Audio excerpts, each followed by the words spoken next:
मेरा नाम विजय है। मैंने हाल ही में अपना व्हाट्सएप चैनल शुरू किया है। आने वाले पूजा त्योहार के लिए इस चैनल पर तुम्हें सबसे कम दामों पर ज़रूरी सामान खरीदने का मौका मिलेगा। चैनल का लिंक मैंने डिस्क्रिप्शन में दे दिया है। तुम सब वहां जाकर चैनल को ज्वाइन करो और मुझे फॉलो करो ताकि कोई भी एफर्ट मिस ना हो। अब दोस्तों, चलिए शुरू करते हैं एक ऐसी खौफनाक कहानी जिसे सुनकर शायद आज की रात तुम अपनी खिड़की बंद करना न भूलो।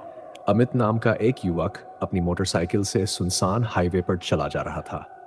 चारों ओर अंधेरा था, केवल हेडलाइट की रोशनी ही सड़क को दिखा रही थी। अचानक बारिश शुरू हो गई और तेज हवाओं के बीच वह रास्ता भटक गया। कुछ ही देर बाद उसे एक टूटा फूटा बोर्ड दिखाई दिया, काली घाटी का पुराना सराय, ये किलोमीटर। बारिश से बचने के लिए अमित उस सराय की ओर बढ़ गया। सराय बहुत पुराना और जर्जर था। दरवाजे पर एक लालटेन टिमटिमा रही थी। दरवाजे के सामने एक बूढ़ा आदमी खड़ा था। उसकी आंखें गहरी धासी हुई थीं और उसके चेहरे पर अजीब सी डरावनी मुस्कान थी। बूढ़ा बोला, आ जाओ बाबू, बाहर रात बहुत खतरनाक है। इस सराय में तुम्हें चैन की नींद मिलेगी। अमित ने हिचकिचाते हुए कदम बढ़ाए और सराय के भीतर प्रवेश किया। लेकिन जैसे ही अंदर गया, उसे लगा मानो सराय की हर दीवार, हर खिड़की उसे घूर रही हो। और तभी अचानक धड़ाम, पीछे का दरवाजा जोर से फिर बंद हो गया। दरवाजा बंद होते ही अमित का दिल धड़क उठा। उसने पीछे मुड़कर देखा, लेकिन वहां कोई नहीं था। बूढ़ा आदमी भी गायब हो चुका था। सराय के अंदर अजीब सी सीलन और सरांत की बदबू थी। लकड़ी के फर्श पर चलते ही चरमराहट की आवाजें गूंज उठीं। दीवारों पर पुराने चित्र टंगे थे, लेकिन उन तस्वीरों में इंसानों के चेहरे धुंधले और डरावने थे, मानो उन्हें जबरदस्ती मिटा दिया गया हो। अमित ने हिम्मत करके सराय का पहला कमरा खोला। अंदर घुप अंधेरा था। लालटेन जलाने पर उसने देखा एक टूटी हुई चारपाई, पुराना संदूक और कोने में रखा एक आईना। आईने में उसने खुद को देखा, लेकिन कुछ अजीब था। आईने में उसका चेहरा धीरे धीरे बदलने लगा। उसके बाल सफेद हो गए, आंखें गहरी काली और गालों की हड्डियां बाहर निकल आईं, बिल्कुल किसी मरे हुए इंसान की तरह। अमित डर के मारे पीछे हट गया। तभी अचानक संदूक अपने आप खुला और उसमें से एक औरत की हड्डियां बाहर लुढ़क गईं। हड्डियों के साथ एक चिट्ठी भी थी, जिस पर लिखा था, जो इस सराय में ठहरता है वह कभी सुबह नहीं देख पाता। अमित कांपते हुए दरवाजा बंद करना चाहता था, लेकिन दरवाजा पहले ही भीतर से लॉक हो चुका था। कमरे में अचानक ठंडी हवा चलने लगी और उसी हवा के बीच एक औरत की फुसफुसाहट सुनाई दी, तुम अब कभी यहां से नहीं निकल पाओगे। औरत की फुसफुसाहट सुनकर अमित के पैरों तले जमीन खिसक गई। वह चारपाई के पीछे छिप गया और कांपते हुए बाहर निकलने का तरुणने लगा। अचानक कमरे की खिड़की अपने आप खुल गई। बाहर घना कोहरा और काली रात थी। कोहरे में धुंधली सी परछाइयां खड़ी थीं, मानो दर्जनों लोग सराय के बाहर खामोशी से उसका इंतजार कर रहे हों। उनकी आंखें चमक रही थीं और वे सब धीरे धीरे कमरे की ओर बढ़ रहे थे। अमित ने घबराकर खिड़की बंद करने की कोशिश, लेकिन तभी कमरे का आईना फिर से कांपने लगा। इस बार उसमें उसने देखा वह खुद बाहर उन परछाइयों के बीच खड़ा है, जबकि असल में वह कमरे के भीतर था। आईने में उसका दूसरा रूप धीरे धीरे मुस्कुरा रहा था और हाथ में खून से सना हुआ चाकू पकड़े था। अमित पसीने से तरबतर हो गया। उसने मुड़कर दरवाजा तोड़ने की कोशिश की, लेकिन दरवाजे के दूसरी ओर कोई भारी चीज धकेल कर खड़ी कर दी गई थी। और तभी ठक ठक ठक, दरवाजे पर किसी ने जोर से दस्तक दी। दस्तक के साथ ही एक भारी आवाज गूंजी, सराय में नए मेहमान का स्वागत है। कमरा अचानक अंधेरे में डूब गया। लालटेन बुझ गई और अंधेरे में दो लाल आंखें चमकी। अंधेरे में चमकती हुई उन लाल आंखों को देखकर अमित की सांसें थम गई। कमरे में सन्नाटा था, केवल उसकी धड़कनों की आवाज गूंज रही थी। अचानक लाल आंखों के साथ एक औरत का साया प्रकट हुआ। वह फटे पुराने लाल जोड़े में थी, बाल बिखरे हुए और चेहरा धजला। उसके होंठों से खून रिस रहा था और उसकी आवाज मानो मौत का ऐलान कर रही थी। तुम यहां क्यों आए? यह सराय जिंदा लोगों के लिए नहीं है।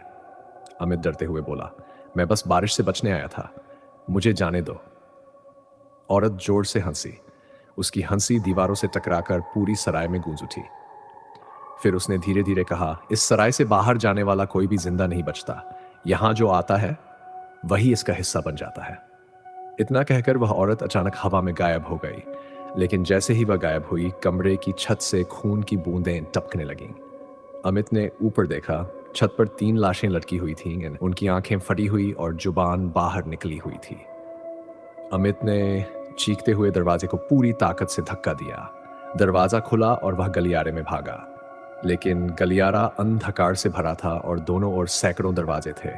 हर दरवाजे के पीछे से चीखें, हंसी और खुरचने की आवाज़ें आ रही थीं और गलियारे के अंत में वही बूढ़ा आदमी खड़ा था जिसने सराय में बुलाया था। उसकी आंखें अब लाल चमक रही थीं और उसके हाथ में एक जलती हुई मशाल थी। बूढ़ा मुस्कुराया और बोला, अब असली खेल शुरू होगा। बूढ़ा आदमी मशाल उठाए धीरे धीरे गलियारे के उस पार खड़ा रहा। अमित कांपते हुए बोला, मुझे जाने दो, मैं किसी को कुछ नहीं बताऊंगा। बूढ़े की हंसी गलियारे में गूंज उठी। फिर वह धीरे धीरे बोला, अब तुम सराय के मेहमान नहीं, शिकार हो। इतना कहते ही गलियारे की जमीन अचानक फट गई। अमित चीखते हुए नीचे गिरा और सीधे एक गहरे अंधेरे तहखाने में जा पहुंचा। तहखाने में चारों ओर हड्डियों का ढेर लगा था। दीवारों पर लोहे की जंजीरें टंगी थी और कोनों में टूटे हुए बर्तनों में सूखा हुआ खून चिपका था। हवा इतनी ठंडी थी कि उसकी सांसें धुआं बन रही थी। अचानक उसे किसी के कदमों की आहट सुनाई दी। वह मुड़कर देखने लगा। तहखाने की अंधेरी सुरंग से दर्जनों परछाइयां धीरे धीरे उसकी ओर बढ़ रही थीं। उनके शरीर इंसानों के थे, लेकिन चेहरे धुंधले और आंखें लाल आग जैसी जल रही थीं। एक परछाई आगे आई और खुरदुरी आवाज में बोली, हम सब भी कभी तुम्हारी तरह इस सराय में आए थे और अब हमेशा के लिए यहां कैद हैं। अमित कांपते हुए दीवार से टिक गया। तभी उसने देखा, दीवार पर खून से लिखा था, तहखाने से कोई भी बाहर नहीं जाता। और अगले ही पल सारी परछाइयां उस पर टूट पड़ी। अमित पर टूट पड़ती परछाइयां अचानक ठिठक गई। एक भयावह सर्द हवा चली और तहखाने की दीवारें कांपने लगीं। धीरे धीरे परछाइयां पीछे हट गई, मानो किसी और के आने का इंतजार कर रही हो। तभी अंधेरे से वही औरत बाहर निकली, वही लाल जोड़े वाली जली हुई आत्मा। उसकी आंखें खून की तरह लाल थीं और उसकी आवाज पूरे तहखाने में गूंज उठी, यह सराय हमारी कब्र है और अब तुम्हारी भी। अमित ने कांपते हुए पूछा, आखिर तुम लोग कौन हो? यह सराय क्यों शापित है? औरत धीरे धीरे पास आई और बोली, सालों पहले यहां इस सराय का मालिक रघुवीर सिंह था। वह राहगीरों को शरण देने के बहाने बुलाता और फिर उन्हें मार डालता। उसने सैकड़ों यात्रियों का खून बहाया और उनके शव इसी तहखाने में दफना दिए।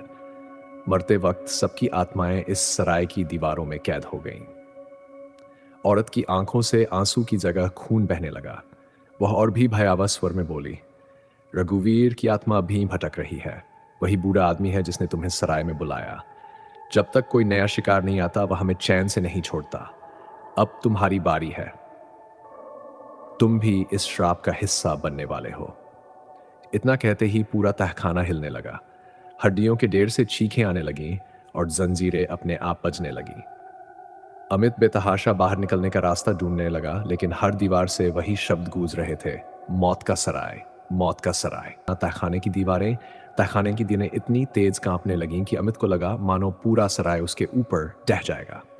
अचानक अंधेरे के बीच मशाल की लौ जल उठी। उस रोशनी में वही बूढ़ा आदमी दिखाई दिया, वही जिसने दरवाजे पर खड़ा होकर उसे अंदर बुलाया था। लेकिन अब उसका रूप बदल चुका था। उसकी झुकी हुई कमर सीधी हो गई, चेहरे की झुर्रियां गायब हो गई और उसकी आंखें अंगारों की तरह लाल जलने लगीं। वह गरजती आवाज में बोला, मैं हूं रघुवीर सिंह, मौत का सौदागर। इस सराय में आने वाला हर शख्स मेरी हवस का शिकार बना और अब तुम्हारी बारी है। इतना कहते ही जमीन से खून का फव्वारा फूट पड़ा और उसमें से सैकड़ों हाथ बाहर निकल आए। वे हाथ अमित की टांगें पकड़कर उसे खींचने लगे। अमित ने जोर लगाकर मशाल उठा ली और चारों ओर घुमाने लगा, लेकिन मशाल की रोशनी से भी परछाइयां नहीं भागी, बल्कि उनकी चीखें और बढ़ गईं। तभी लाल जोड़े वाली औरत अचानक सामने आई और अमित से बोली, अगर सच में बचना है तो सराय के बीचों बीच बने श्रापित कुएं में कूदना होगा। वही एकमात्र रास्ता है जिससे इस श्राप से मुक्ति मिल सकती है। रघुवीर सिंह ने जोर से हंसा और बोला, कोई इस कुएं से लौटकर नहीं आया, वहां केवल मौत है। अमित कांपते हुए कुएं की ओर बढ़ा। कुएं से ठंडी हवा और सरांत का भयानक झोंका आ रहा था। उसने नीचे झांक कर देखा। नीचे सिर्फ अंधेरा था, ऐसा अंधेरा जहां रोशनी की कोई किरण पहुंच ही नहीं सकती थी। और तभी रघुवीर सिंह ने जोर से चिल्लाया, कूदो, अगर हिम्मत है तो। अमित की सांसें तेज हो रही थी।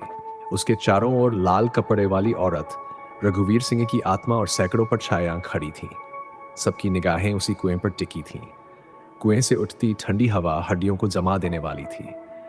अंधेरे में कुछ अजीब सी फुसफुसाहटें सुनाई दे रही थीं, मानो कोई अंदर से उसे बुला रहा हो। आजा, आजा।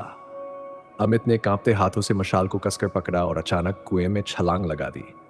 जैसे ही वह नीचे गिरने लगा था, उसे लगा कि वह किसी गहरी खाई में जा रहा है जहां अंत का कोई निशान नहीं। कुछ ही पल बाद उसका शरीर किसी ठंडी चिपचिपी सतह से टकराया। वह पानी नहीं था, वह खून था। पूरा कुआं गाढ़े खून से भरा हुआ था और उसमें तैरते हुए सैकड़ों खोपड़ियां उसे घूर रही थीं। अमित ने चीख मार दी, बचाओ, कोई तो बचाओ। अचानक उन खोपड़ियों में से एक बोल उठी, हम सब वो लोग हैं जो इस सराय में फूस कर मारे गए। अब तुम भी हमारे जैसे बनोगे। अमित ने घबराकर चारों ओर देखा।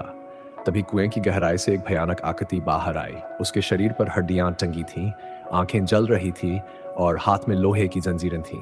वह गरजते हुए बोला, मैं हूं इस सराय का असली रक्षक। जिसने भी यहां पांव रखा वह मेरी कैद से कभी नहीं निकल सका।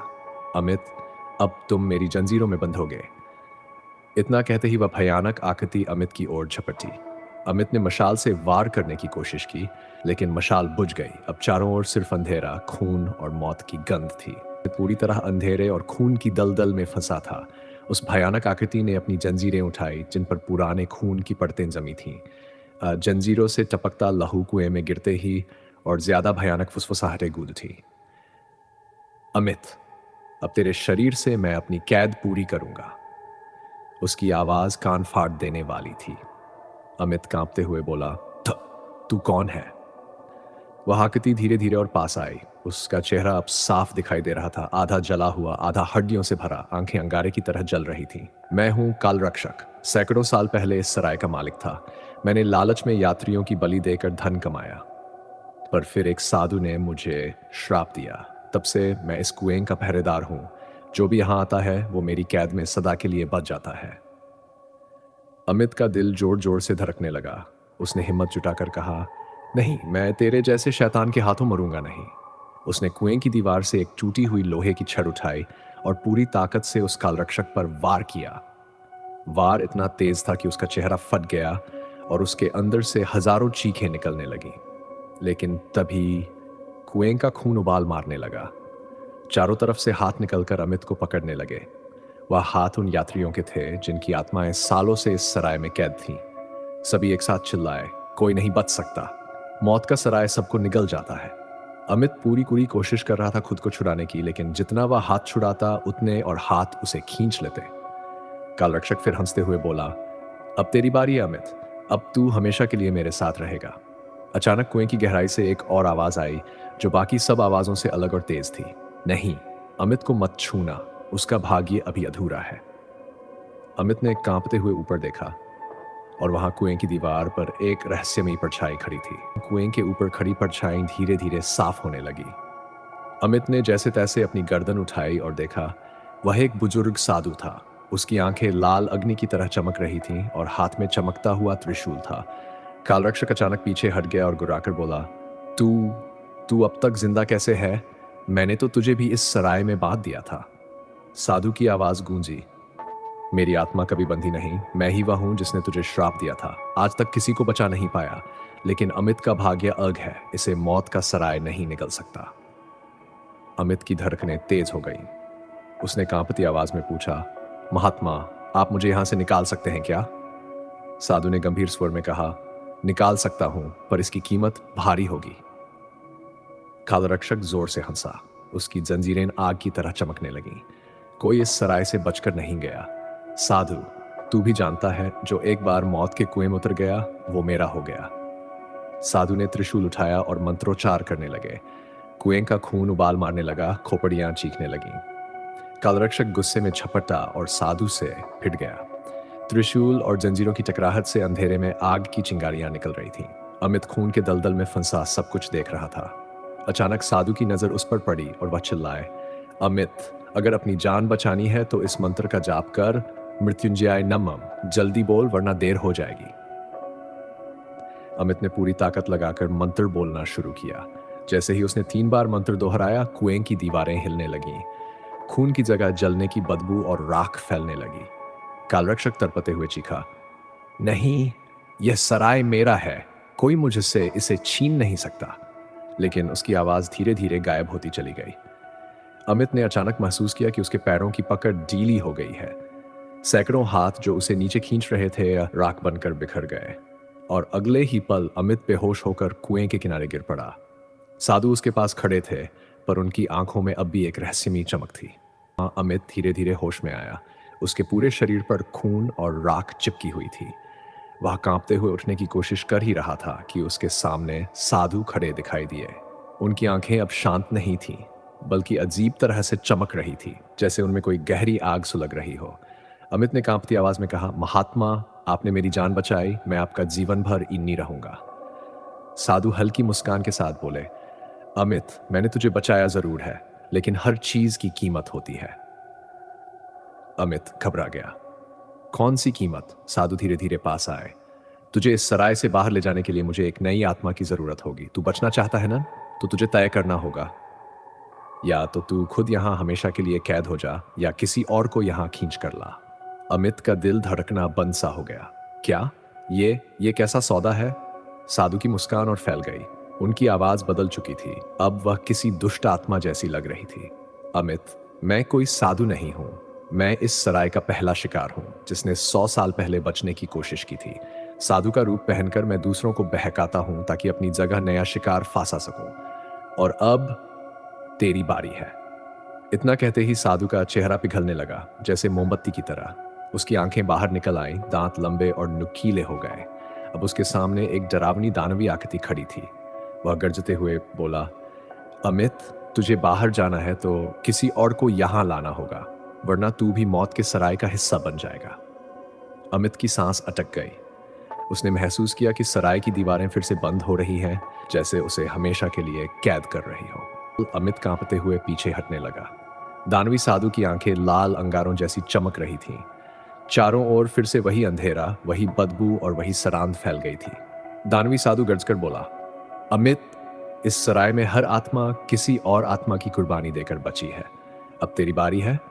या तो किसी को यहां खींच कर ला, या तू भी इस सराय की ईंटों में दफन हो जाएगा। अमित चीखते हुए बोला, नहीं, मैं किसी और की बलि नहीं दूंगा। चाहे मेरी जान चली जाए, पर मैं तेरे जैसे राक्षस के सामने नहीं झुकूंगा। इतना सुनते ही सराय की दीवारें जोर जोर से हिलने लगीं।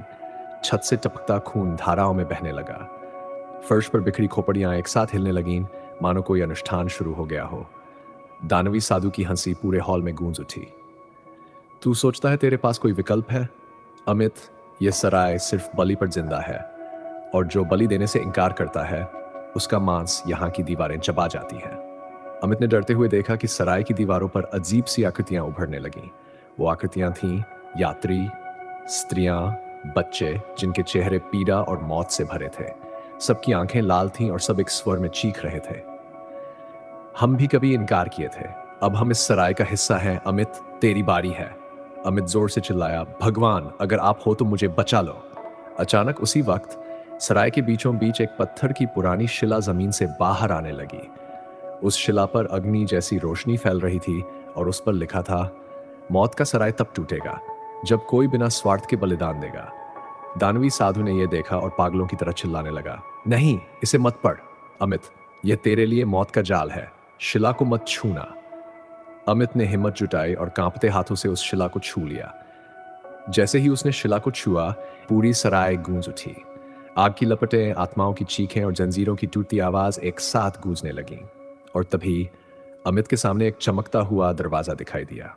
अमित कांपते हुए उस चमकते दरवाजे को देख रहा था। उसके चारों ओर आत्माएं पागलों की तरह चिल्ला रही थीं, मानो उसे उस दरवाजे तक पहुंचने से रोकना चाहती हों। दानवी साधु गुर्राते हुए आगे बढ़ा, अमित, अगर तूने इस दरवाजे को पार किया तो मौत का सराय टूट जाएगा और मैं हमेशा के लिए मिट जाऊंगा। तुझे कभी बाहर निकलने नहीं दूंगा। इतना कहकर उसने अपनी जंजीरें उठाई। जंजीरें सांपों की तरह हवा में फुफकार रही थीं और अमित को जकड़ने लगीं। अमित ने पूरी ताकत से छूटने की कोशिश की, लेकिन जंजीरें उसकी गर्दन और हाथों पर कस गई। उसके होंठों से खून बहने लगा। तभी जमीन पर रखी हुई चमकती शिला और तेज रोशनी छोड़ने लगी। अमित को अचानक याद आया, सराय तब टूटेगा जब कोई बिना स्वार्थ के बलिदान देगा। उसने कांपते हुए अपने आप से कहा, अगर मेरी मौत से यह श्राप खत्म होता है तो मैं ये बलिदान दूंगा। अमित ने अपनी आखिरी ताकत जुटाई और खुद को जंजीरों में बांधकर उस चमकते दरवाजे की ओर कूद पड़ा। जैसे ही उसका शरीर दरवाजे से टकराया, पूरी सराय हिल उठी। दीवारों से खून की धाराएं आग में बदल गई। फर्श पर बिखरी खोपड़ियां राख हो गई। सैकड़ों आत्माएं चीखते हुए धुएं में बदल गई। दानवी साधु दर्द से चिल्लाया, नहीं, यह सराय मेरा था, कोई इसे मुझसे छीन नहीं सकता। लेकिन उसका शरीर जलकर राख में बदल गया और उसकी चीखें हमेशा के लिए खामोश हो गई। अमित की आंखें धीरे धीरे बंद हो गई और जब उसने आखिरी बार देखा तो वह खुद को सराय से बाहर एक वीरान मैदान में पड़ा हुआ पाया। चारों तरफ सन्नाटा था और मौत का सराय गायब हो चुका था। लेकिन उसके कानों में अब भी एक आवाज गूंज रही थी, अमित, मौत का सराय कभी सचमुच खत्म नहीं होता, वो हर 100 साल बाद फिर लौट आता है। दोस्तों, आशा है कि आपको यह कहानी पसंद आई होगी। अगर ये कहानी आपको अच्छी लगी हो तो चैनल को सब्सक्राइब करें और अपनी राय कमेंट में ज़रूर साझा करें। साथ ही कमेंट में मुझे ये भी बताएं कि आपको किस तरह की कहानियां सुनना पसंद है। फिर मिलेंगे एक नई और दिलचस्प कहानी के साथ।